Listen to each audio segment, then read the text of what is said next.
오늘은 성경에 나와 있는 절기는 아니지만 교회사의 거대한 물줄기를 완전히 바꿔놓았던 사건, 종교개혁, 그 종교개혁을 기념하는 주일입니다. 지금으로부터 502년 전 1517년 10월 31일 당시 가톨릭 교회의 사제였던 마틴 루터는 독일의 비텐베르크 성체교회당 정문에 면죄부에 관한 95개 논제라고 하는 글을 게시했습니다. 루터가 처음부터 가톨릭 교회의 개혁을 의도했는지 안 했는지는 분명하지 않습니다.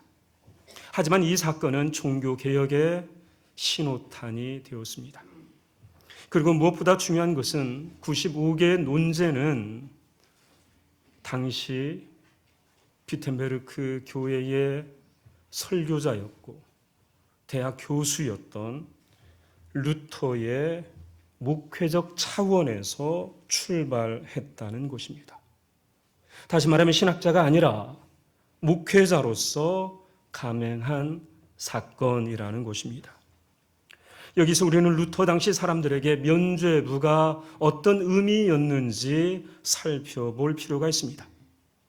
개신교회는 없지만 지금도 가톨릭 교회에는 고해 성사라는 것이 있습니다. 고해 성사는 죄인이 사제에게 죄를 고백하고 용서를 받는 거라 단순하게 생각하기 쉬운데 사실은 그렇지 않습니다. 고해 성사는 6단계를 거쳐 이루어집니다. 첫 번째 단계는 성찰입니다. 자신의 삶을 자세히 살펴 지은 죄를 생각해내는 것, 이것이 바로 첫 번째 단계의 성찰입니다. 두 번째 단계는 생각난 죄를 진심으로 뉘우치며 아파하는 단계, 바로 통회입니다. 세 번째 단계는 다시는 죄를 짓지 않겠다고 굳게 결단하는 정개의 단계입니다. 네 번째 단계는 하나님의 대리자인 사제 앞에서 죄를 낱낱이 고백하는 단계입니다. 다섯 번째 단계는 고백한 내용의 죄를 용서받는 사죄의 단계입니다. 여섯 번째 단계는 죄에 합당한 벌을 사제가 정해주고 죄인은 그걸 실천하는, 좀 어려운 말인데, 보속의 단계입니다. 예를 들면 이렇습니다. 사제가 죄의 경중을 따져서 죄인에게 요구하는 것이 있습니다. 당신은 죄를 졌으니 가서 주기도문을 50번 외우십시오. 당신은 죄를 졌으니 가서 사도신경을 100번 외우십시오. 또 이뿐만이 아니라 당신은 죄를 졌으니 가서 3일 금식을 하십시오. 당신은 죄를 졌으니 당신은 10일 동안 새벽마다 기도를 하십시오. 또 뿐만 아니라 일정한 노동이나 헌금을 하도록 했습니다. 심지어 성지 순례를 명하기도 했습니다. 이것이 바로 고해 성사의 과정입니다. 그런데 이 고해 성사 과정에 심각한 문제가 있습니다. 여러분 생각해 보십시오. 모르고 지은 죄는 어떻게 해야 할까요? 기억나지 않은 죄는 어떻게 해야 할까요? 그리고 보석을 하는데 완전한 참회, 완전한 보석을 하지 않는 사람들은 어떻게 해야 할까라는 겁니다. 이것이 고해 성사 과정에 나타나는 심각한 문제였습니다. 이들은 구원의 교리에 따르면 천국에 들어갈 수가 없습니다. 왜냐하면 이들은 여전히 용서받지 못한 죄인이기 때문입니다. 또한 구원받기 위해는 부족하고, 그렇다고 해서 지옥에 보내자니 아까운 영혼들이 있습니다. 그래서 만들어진 교리가 바로 연옥이라고 하는 교리입니다. 연옥은 죄를 씻는 장소입니다. 연옥에서 사제로부터 용서받지 못한 모든 죄를 다 씻고 천국에 갈 수 있다고 하는 교리가 바로 연옥 교리입니다. 그런데 더 심각한 것은 이 연옥 교리는 성경에 있는 것이 아니라 가톨릭 교회와 사제들이 그리고 신학자들이 만든 교리라는 것입니다. 여러분, 교리는 언제든지 바뀔 수가 있습니다. 영원하지 않다는 것입니다. 절대적이지 않다라는 것입니다. 얼마든지 오용되고 남용될 여지가 있는 것이 바로 교리입니다. 당연히 연옥 교리는 오용이 되고 남용이 되었습니다. 그 결정판이 바로 면죄부입니다. 여러분, 면죄부는 모든 죄를 용서받을 수 있는 증서입니다. 천국행 승차권, 바로 면죄부입니다. 루터 당시의 tetzel이라고 하는 신부는 이렇게 설교를 합니다. 마리아를 강간한 사람도 면죄부만 있으면 깨끗하게 용서를 받을 수 있다. 어떤 죄를 지었다 할지라도 면죄부만 있으면 용서받을 수 있고 연옥이 아니라 천국에 갈 수 있다. 당시 가톨릭의 사제들은 연옥이라고 하는 공포 채찍과 면죄부라고 하는 당근을 제시하면서 사람들에게 면죄부를 사도록 부추겼습니다. 하나님보다는 돈과 권력에 혈안이 되어 있던 교황과 주교와 사제들은 면죄부를 팔아서 막대한 돈을 긁어 모았습니다. 아니, 돈을 긁어 모으기 위해서 면죄부를 팔았습니다. 이렇게 모은 돈으로 그들은 무엇을 했을까요? 화려하고 웅장한 예배당을 지었습니다. 돈으로 주교와 교황의 자리를 사고 팔고 호화롭고 사치스럽게 살았습니다. 심지어 첩을 두고 음란하게 향락을 누리면서 살았습니다. 여러분, 교황에게 사생아가 있습니다. 추기경에게 사생아가 있습니다. 교회 사제에게 사생아가 있었습니다. 그 사생아가 아버지의 뒤를 이어 추기경이 되기도 하고 교권과 교직을 그대로 세습받아서 족벌 교회를 만들기도 했습니다. 충격적인 일 가운데 하나를 소개하자면 알렉산더 6세라고 하는 교황이 있었습니다. 교황입니다. 우리 개신교로 하자면 총회장입니다.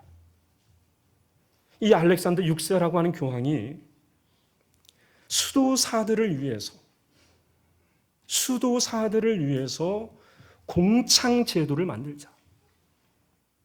수도원 가까이에 공창지역을 만들자라고 하는 제안을 했다는 거예요. 여러분, 놀랍지 않습니까?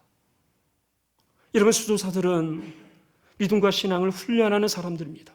어떻게 하든지 하나님의 뜻대로 살아가기를 훈련하고 노력하고 하나님의 말씀에 매여서 살기를 결단하는 사람들이 바로 수도사들입니다. 그런데 그 수도사들을 위해서 공창제도를 만들자. 우리가 충세를 암흑기라 부르는 이유가 바로 여기에 있습니다. 서두에 루터가 목회적 차원에서 면죄부에 관한 95개의 논제를 예배당 정문에 게시했다 말씀드렸습니다. 지금 우리에게는 도저히 이해가 되지 않지만 당시 사람들은 면죄부를 사기 위해서 목숨을 걸었습니다. 목숨을 걸고 산을 넘고 강을 건너기도 했습니다. 면죄부를 사기 위해서 자식을 종으로 팔기도 하고 재산을 몽땅 처분하기도 했고 스스로 면죄부를 사기 위해 노예가 되기도 했습니다. 루터 입장에서 보면 너무나 잘못된 것이었습니다. 루터는 면죄부가 성경의 가르침도 아니고 헌금 정신과도 상관이 없는 잘못된 교리라는 것을 알았습니다. 그리고 가난한 자기 민족의 돈이 교황과 교황청과 교의 성직자들의 사치와 향락을 위해 사용될 수 없다라는 것을 알았습니다. 하나님께 드려진 헌금이 교황청 마음대로 사용될 수 없다. 루터의 생각이었습니다. 그래서 루터는 95개 논제 가운데 제50조에서 이렇게 적고 있습니다. 만일 면죄부 설교자들이 무엇을 강요하고 있는지 교황이 그 내용을 알고 있다면 베드로 성당을 세우지 말고 차라리 그것을 불로 태워 잿더미로 만들어 버리는 편이 낫다. 그 성당은 지금 자기 양들의 살과 가죽과 뼈를 긁어 건축하고 있기 때문이다. 그리고 루터는 한 걸음 더 나아가 교황이라 할지라도 사후 세계에 영향력을 행사할 수 없다고 주장합니다. 제82조에서 이렇게 적고 있습니다. 교황이 그 거룩한 사랑의 힘으로 고통받는 자들의 탄원이 가득한 그 연옥을 왜 비우지 않는가라고 질문을 던지고 있습니다. 다시 한번 읽어볼까요? 교황이 그 사랑의 힘으로 고통받는 자들의 탄원이 가득한 그 연옥을 왜 비우지 않고 있는가? 100번, 1000번 옳은 말입니다. 여러분 생각해 보십시오. 교황에게 연옥에 갇힌 영혼들을 구원할 능력이 있다면 면죄부를 팔아 영혼을 구원하지 말고 대가 없는 사랑으로 연옥에 갇힌 영혼들을 구원하는 것이 마땅한 것입니다. 루터가 쏘아 올린 개혁의 신호탄으로 만들어진 교파들을 가리켜서 개신교 그리고 프로테스탄트 교회라고 부릅니다. 개혁교회라고 번역할 수 있겠지요. 영어로는 리폼드 처치입니다. 프로테스탄트, 폼을 새롭게 하는 교회, 기존의 잘못된 질서에 저항하는 교회, 이것이 바로 개혁교회 그리고 개신교입니다. 여기에는 기준이 있습니다. 여기에는 정신이 있습니다. 아무 교파나 아무 교회나 개신교라고 부르지 않습니다. 개혁교회라고 부르지 않습니다. 여러분, 개신교나 개혁교회라고 하는 이름은 고난과 순교의 피를 흘리며 얻어진 이름들입니다. 여러분 생각해 보십시오. 폼을 새롭게 하려면, 그리고 잘못된 질서를 허물고 새로운 질서를 만들려면 기준이 필요합니다. 정신이 필요합니다. 그 기준이 뭘까라는 거죠. 그 개혁 정신이 뭘까라는 거예요. 라틴어로 아드 폰테스라고 합니다. 근본으로, 본질로라고 하는 뜻입니다. 아드 폰테스. 그렇습니다. 근본으로부터, 본질로부터 너무 벗어나 있고 멀어진 교회와 성도들을 향한 개혁자들의 외침이 바로 아드 폰테스입니다.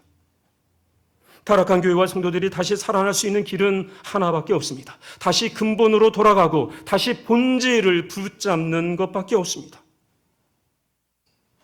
이 말을 좀 더 신학적으로 풀어놓은 게 바로 우리가 잘 알고 있는 오직 성경, 오직 은혜, 오직 믿음, 오직 예수, 오직 하나님께 영광이라고 하는 개혁의 5가지 정신입니다.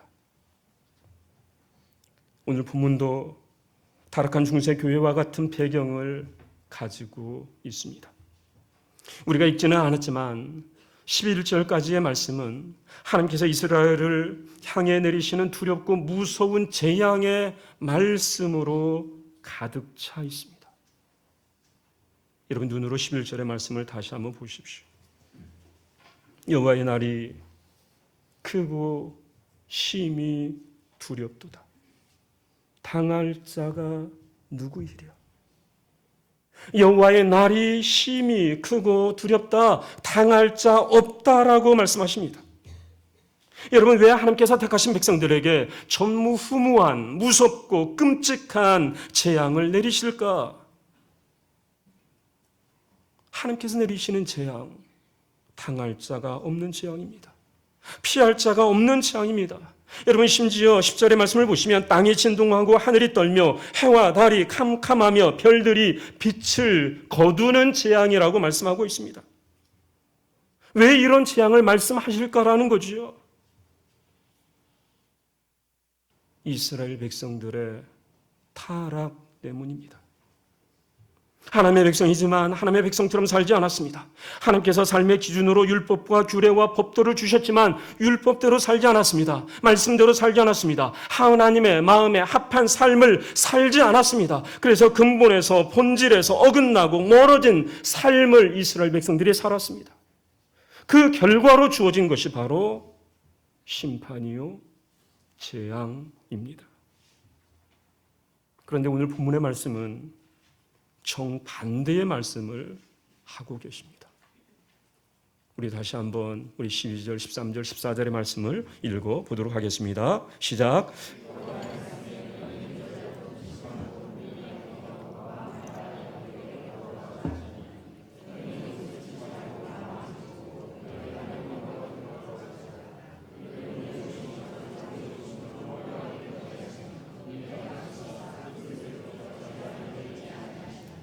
주께서 혹시 마음과 뜻을 돌이키시고 그 뒤에 복을 내리사 너희 하나님 아버지께 소재와 천재를 드리게 하지 아니하실는지 누가 알겠느냐. 여러분 보십시오. 11절까지만 해도 무섭게 심판과 재앙을 말씀하셨습니다. 그런데 12절부터는 구원에 관한 말씀을 하나님께서 하고 계십니다.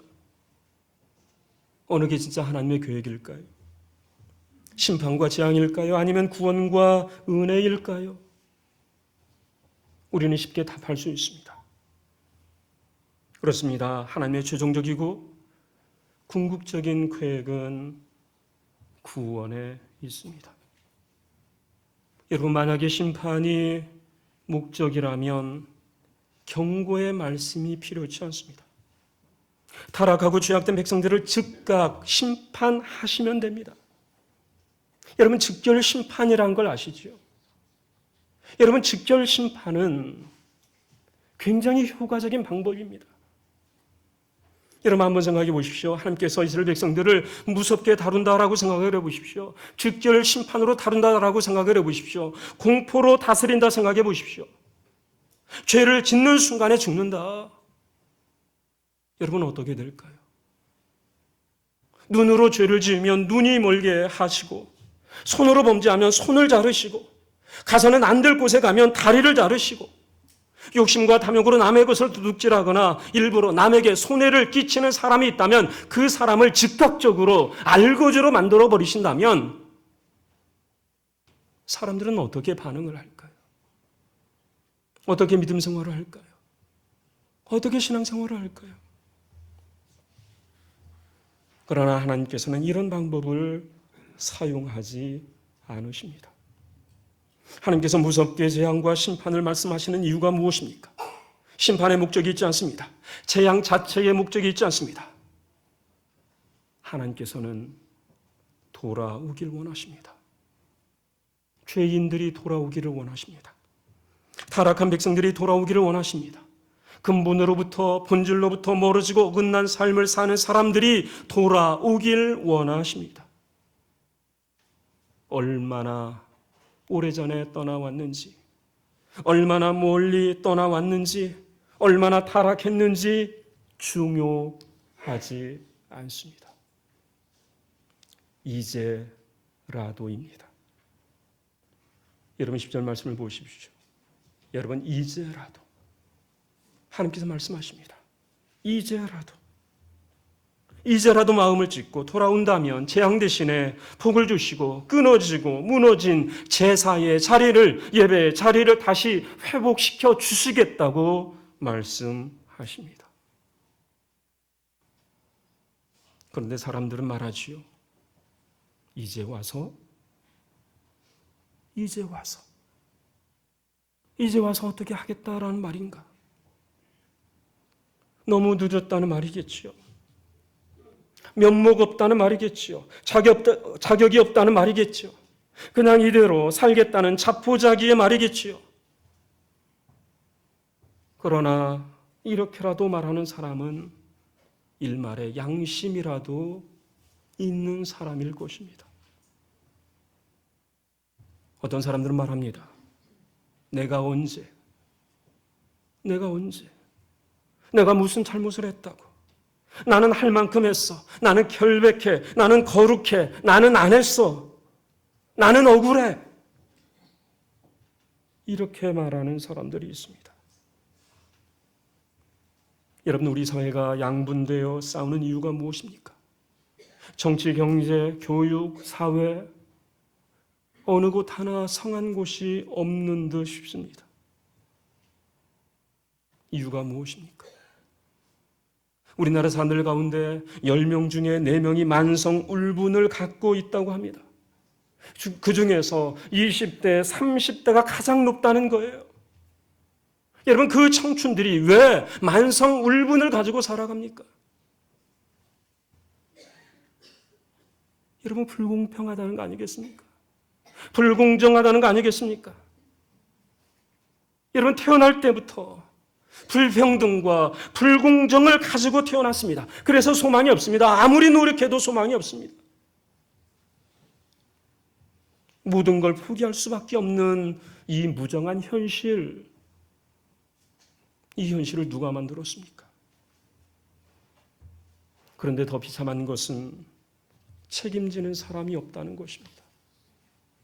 내가 그랬다고, 내 잘못이라고, 내 욕심 때문이라고, 내 탐욕 때문이라고, 우리 기성세대가, 우리 먼저 난 자들이, 우리 먼저 걸어간 우리가 잘못했다고, 우리 탓이라고 인정하고 용서를 구하지 않는다는 것입니다. 모두가 남 탓만을 합니다. 무섭게 추궁만을 합니다. 여러분, 교회는 어떻습니까? 한국 교회에 소망이 있습니까? 한국 교회가 타락한 중세 교회보다 낫다고 자신 있게 말할 수 있습니까? 중세 교회는 돈에 노예된 교회였습니다. 돈을 위해 엄청난 양의 면죄부를 발행했고 가난한 성도들의 헌금을 착취하여 화려하고 웅장한 건물을 짓고 사제들은 호식하며 살았습니다. 교회의 주인이 하나님이 아니라 사람이었고, 교회가 하나님의 뜻을 이루는 곳이 아니라 사람의 욕심과 탐욕을 이루는 가장 핫한 곳이 되어 버렸습니다. 한국 교회는 어떻습니까? 초대교회는 은과 금은 없었지만 주님을 주인으로 삼는 교회였습니다. 어디에 있든지 무엇을 하든지 주님의 이름을 부르며 살았던 사람들이 바로 초대교회 성도들이었습니다. 그러나 한국교회는 3,300억짜리 예배당을 짓습니다. 수천억의 비자금을 만드는 교회, 은과 금 넘쳐나고 있습니다. 그러나 주님을 주인 삼지 않는 듯 싶습니다. 주님의 이름보다는 힘과 권력을 가진 자들의 이름을 부르고 하나님 손잡기보다는 사람 손잡는 자가 더 많은 듯하고, 이런 사람들이 더 높이 올라가고 더 출세하는 듯 싶습니다. 한국교회는 마치 서서히 침몰하는 배와 같습니다. 중세교회가 증거가 되듯이 하나님의 교회도 썩을 수 있습니다. 말씀을 맡은 자들도 타락할 수 있습니다. 아름다운 것이 썩으면 악취가 더 나는 법입니다. 욕심과 탐욕과 결합한 믿음과 신앙은 악취를 풍겨 사람들을 멀어지게 합니다. 어떻게 해야 할까요? 이대로 침몰하도록 내버려 두어야 할까요? 자주 섞인 말들이 들려옵니다.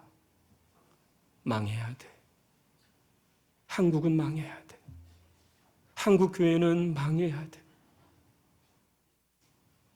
여러분, 정말 그렇습니까? 그렇지 않습니다. 소망이 없는 것 같지만 소망이 있습니다. 하나님께서 말씀하십니다. 이제라도. 사람들은 말합니다. 이제 와서 무슨 소용이 있겠느냐? 이제 와서 뭘 해보겠느냐? 그러나 하나님께서는 말씀하십니다. 이제라도 돌아오라 말씀하십니다. 그렇습니다. 이제라도 돌아가야 합니다. 늦지 않았습니다. 종교개혁가들이 아드 폰테스를 외치며 근본을 붙잡고 본질을 붙잡았듯이 우리도 믿음과 신앙의 근본과 본질을 붙잡아야 합니다. 돌아간다고 하는 것은 회개하는 것입니다. 회개는 후회가 아닙니다. 삶의 변화입니다. 내가 주인 되고자 하는 욕심을 말씀의 칼로 자르고 하나님을 삶의 주인으로 삼고 하나님께 순종하는 곳입니다. 믿음과 신앙을 수단으로 삼을 때, 종교가 권력이 될 때 교회는 쇠퇴했습니다. 신앙은 수단이 아니라 목적이어야 하고, 신앙의 진정성은 삶을 통해 입증되어야 합니다. 삶으로 드러나지 않는 신앙은 공허한 말놀이에 불과합니다. 우리는 새벽마다 레위기의 말씀을 묵상하고 있습니다. 레위기의 주제는 거룩이라 할 수 있습니다. 하나님께서는 제사와 관련한 여러 규칙들을 아주 자세하게 정해 주고 계십니다. 이스라엘 백성들과 상의하지 않았습니다. 이스라엘의 지도자들과 함께 머리를 맞대어 만들지 않으셨습니다. 다수결로 정하지도 않으셨습니다. 여러분, 진정한 거룩은 하나님의 방식이어야 합니다. 번제, 소제, 화목제 하나님께서 정하셨습니다. 안식일, 안식년, 희년 하나님께서 정하셨습니다. 오늘 우리는 레위기에 기록된 문자 그대로 살지는 않습니다. 그러나 우리의 믿음과 신앙이 하나님의 방식이어야 합니다. 하나님께서 인정하시는 거룩이어야 합니다. 내 생각이 아니라, 내 경험이 아니라 하나님께서 말씀하시는 대로, 하나님께서 정하신 방식대로 하나님의 마음에 합한 거룩이어야 합니다. 정의롭지 못해도 판사하고 검사 얼마든지 할 수 있습니다. 공부머리만 좋으면 판사 됩니다. 검사 됩니다. 믿음이 없어도 신학교회가 직업적인 목사가 되고, 말만 잘해도 인기 있는 목사가 되고, TV 연예 프로그램에 나와서 온갖 잡설들을 늘어놓으며 개그맨보다 더 시청자들을 웃기는 목사가 될 수 있습니다. 광화문 광장에서 수만 명의 사람들 앞에서 핏대를 세우며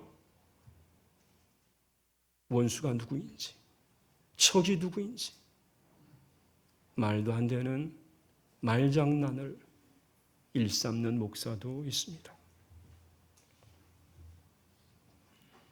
우리가 질문을 할 때 하나님은 우리 편이십니까? 하나님은 당신 편이십니까? 라고 질문을 하면 사람들은 망설이지 않고 그렇다. 하나님은 우리 편이시다. 하나님은 내 편이시다라고 답을 합니다.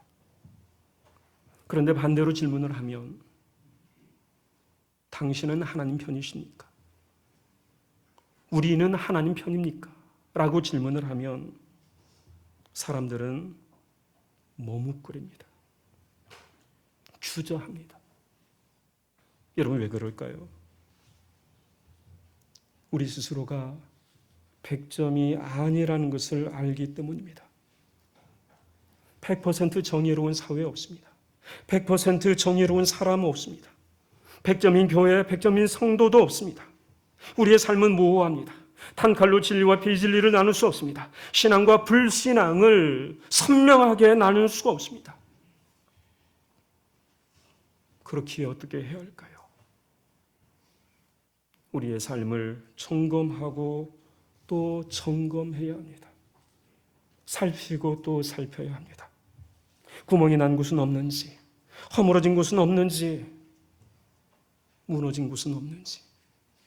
만약에 무너져 있다면, 허물어져 있다면, 구멍이 나 있다면 하나님의 방식으로 고쳐가야 합니다. 그리고 날마다 하나님께로 돌아가 은혜롭고 자비롭고 노하기를 더디하며 우리에게 크신 은혜를 베푸시는 하나님의 뜻을 이루며 살려고 노력하고 힘써야 합니다.